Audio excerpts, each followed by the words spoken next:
বর্তমান যুগে ইন্টারনেট শুধু একটি প্রযুক্তি নয়, বরং আমাদের দৈনন্দিন জীবনের একটি অপরিহার্য অংশ হয়ে উঠেছে। কিন্তু প্রযুক্তির এই সুযোগ এখন সবার জন্য সমানভাবে সহজলভ্য নয়। মোবাইল ইন্টারনেটে ক্রমাগত মূল্য বৃদ্ধি সাধারণ মানুষের জীবনে এক নতুন বাধা সৃষ্টি করেছে, যা ডিজিটাল অগ্রগতির পথে বড় বাধা হয়ে দাঁড়িয়েছে।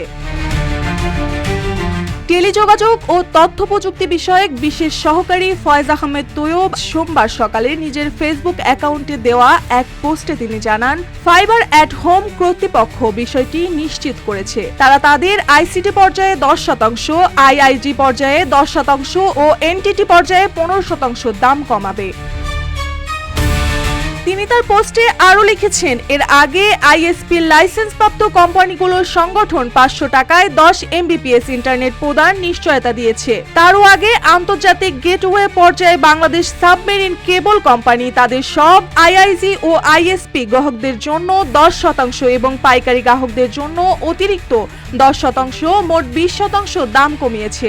এ নিয়ে ইন্টারনেট সেবায় লাইসেন্সে ধাপে ধাপে মোট 3 থেকে 4টি স্তরে ইন্টারনেটের মূল্য কমানোর উদ্যোগ নেওয়া হয়েছে। এরই পরিপ্রেক্ষিতে ফয়েজ আহমেদ দেশের 3টি বেসরকারি মোবাইল অপারেটরদের দাম কমানোর আহ্বান জানিয়েছে। এই প্রসঙ্গে তিনি লিখেছেন, বাকি আছে শুধু মোবাইল সেবাদাতা 3টি বেসরকারি কোম্পানির দাম কমানোর ঘোষণা। ইতিমধ্যে সরকার মোবাইল কোম্পানিগুলোকে সুবিধা প্রদান করেছে। এই অবস্থায় বেসরকারি মোবাইল কোম্পানিগুলোর ইন্টারনেটের দাম না কমানোর কোনো ধরনের যৌক্তিক কারণ কিংবা অজুহাত অবশিষ্ট থাকে না।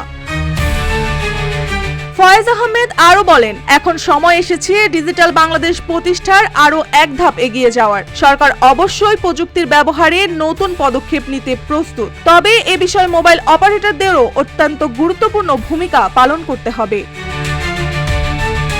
ডিজিটাল বাংলাদেশ গড়ার লক্ষ্যে ইন্টারনেট সেবা সহজলভ্য ও সাশ্রয়ী করে তোলা এখন সময়ের দাবি। সাধারণ জনগণের হাতে প্রযুক্তির সুফল পৌঁছে দিতে হলে বেসরকারি মোবাইল অপারেটরদের আরও স্বয়ংক্রিয় ও দায়িত্বশীল ভূমিকা পালন করতে হবে।